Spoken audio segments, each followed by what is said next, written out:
আম্মা আঙ্গুরটা খান, মিষ্টি না? হুম। ঢাকা থেকে কিনে আনছি। আরেকটা দাও। হ্যাঁ দিতেছি, আম্মা খায় নি একটা একটা করে। আরে আর দিও না। আচ্ছা কমলা দাও, কমলা দাও, এই কমলা রাখে, দাও। আম্মা এটা খান। আরে আর দিও না। আর একটু খাও না, একলা খাইতে পারবো না। রাখো, আমি আস্তে আস্তে খাবো নি। আম্মা এটা কোনো কথা কইলেন? কি খান না খান তা কি ঢাকা থেকে আমরা দেখতে পারি?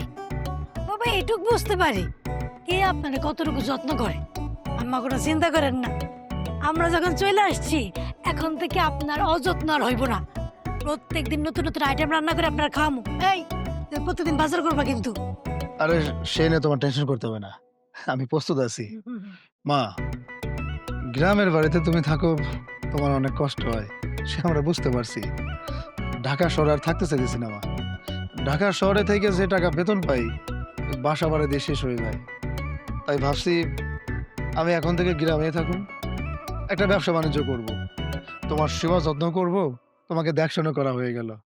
আর তাছাড়া তুমি যে এই দারোয়ানের চাকরিটা করতেছো, তোমার কষ্ট হতেছে আমি বুঝতেছি। তোমার আর এই সমস্ত চাকরি বাকরি করতে হইব না। হ্যাঁ আম্মা আপনার আর করতে হইব না। তুই কি একবারে ঢাকা থেকে চলে আইছ? হ্যাঁ মা, একবারে চলে আসছি আমি। চাকরি বাদ দিয়ে দিছ? বাদ দিয়ে দিছি মা, কবে চাকরি ছাড়ছ? এই যে গতকাল থেকেই। হঠাৎ করে চাকরি বাদ দেওয়া কি ঠিক হইলো? মা, ঢাকা শহরে চাকরি করে টাকা পয়সা জমানো যায় না, তাই আমি ভাবছি গ্রামে ব্যবসা বাণিজ্য করে কিছু টাকা পয়সা জমাইতে পারো। ব্যবসা করবি, টাকা কই পাবি? কেন মা, তুমি কি আমাদের সাথে মজা করতেছো? আব্বা যে পেনশনের টাকাগুলো, এগুলো তো তুমিই পাইতেছো, আমি তো তোমারই সন্তান। ওই টাকা থেকে কি আমাকে ভাগ দিবা না? ও, এই খবর পাই তুই সুইটা আইছো তোমার কাছে না? না না না মা, আমি চিন্তা করে দেখলাম গ্রামের বাড়িতে তুমি অনেক কষ্ট করতেছো, তাই তোমার বৌমার আমি পরামর্শ করে বাড়িতে চলে আসছি তোমার দেখাশোনা করার জন্য। হ্যাঁ আম্মা আপনার ছেলে একদম ঠিকই বলতেছে। এখন যদি শুনোস তোর বাপের পেনশনের টাকা আমারে আর দিব না, তখন কি আমারে ফালাই থেকে যাবি গা? এইটি যে তুমি কি কও মা, আমরা যেহেতু তোমার বাড়িতে চলে আসি, তোমার ফেলা রেখে যাওয়া সম্ভব? কোনোভাবে সম্ভব না। আর যদি যাই তো হয় আমারে নিয়ে যাবো কিন্তু, হুম। বুঝছো?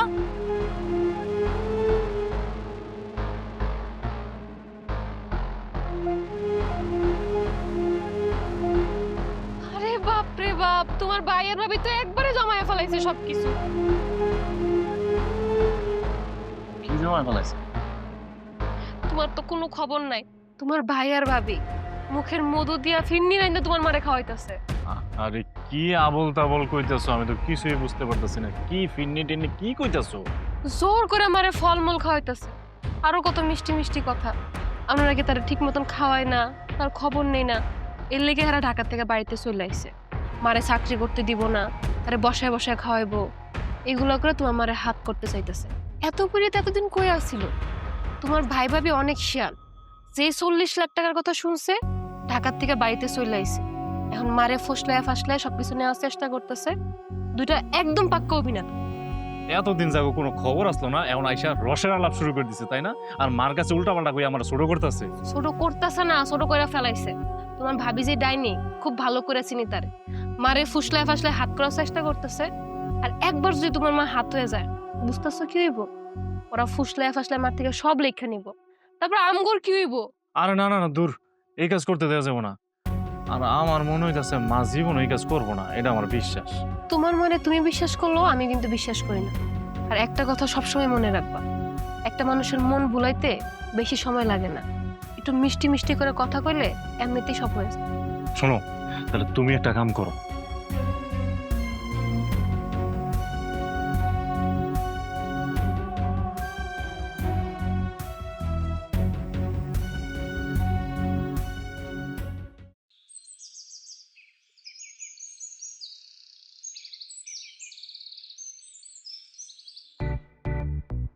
আম্মাজান, ও আম্মাজান, একটু কি কষ্ট করে বাইরে আসবেন?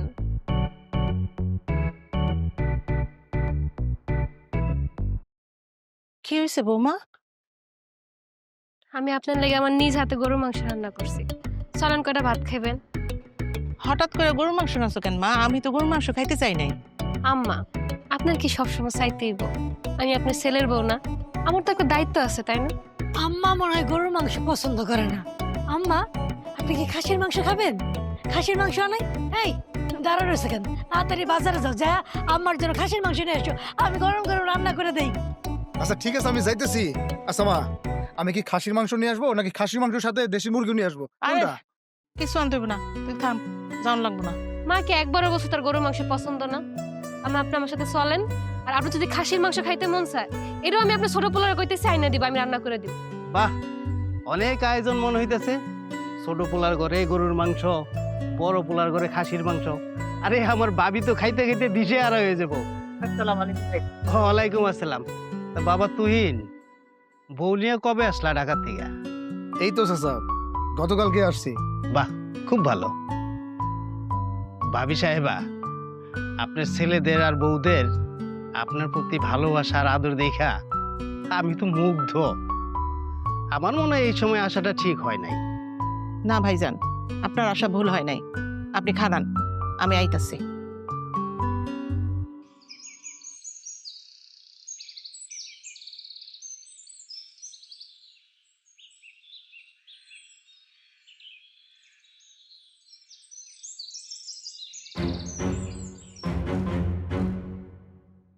চলেন ভাইজান, আমি রেডি।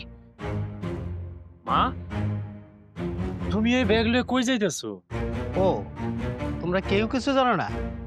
আরে তোমার মা পেনশনের টাকা আনতে যাইতেছে। মা, তুমি টাকা আনতে যাবে একবার আমারে কইলা না? হ্যাঁ, এই বয়সে তুমি এই টাকার ব্যাগ তুমি ওই জায়গা থেকে নিয়ে আসবা? এটা হয় আমি পয়সা থাকতে দরকার পড়লে এই টাকার ব্যাগ আমি মাথাত করে নিয়ে আসবো তোমারে সহকারে। আচ্ছা মা, তুমি কি আমারে বিশ্বাস করতেছো না?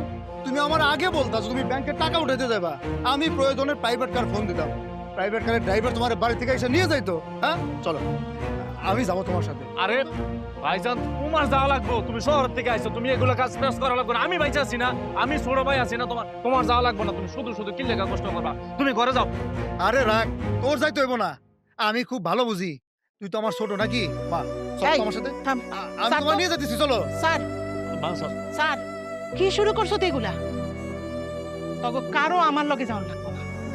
তোরা অনেক নাটক করতে পারোস।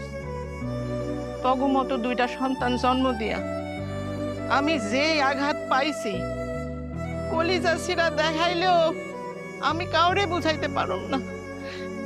এতদিন মায়ের কোনো খোঁজ খবর আসছিল না।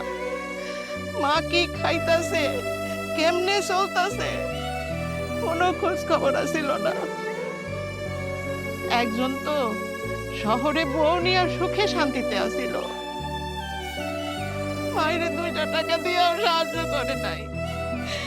দুইটা বড় বড় পোলা থাকা অবস্থায় আমি দারোয়ানির কাম করছি, সেই টাকা আইনা পোলারে দিয়ে ওর ঘরে ভাত খাইছি। রাইতে যখন ঘুমাইতাম আল্লাহরে চিৎকার করে কইতাম, আল্লাহ তুমি আমারে নিয়ে যাও, আমি এই দুজকে থাকতে চাই না, আল্লাহ আমারে নিয়ে যাও।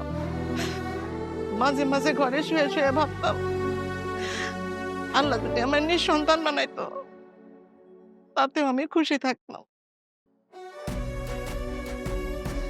তোরা তো তোর মারে ভালোবাসিস না, তোরা ভালোবাসিস টাকারে।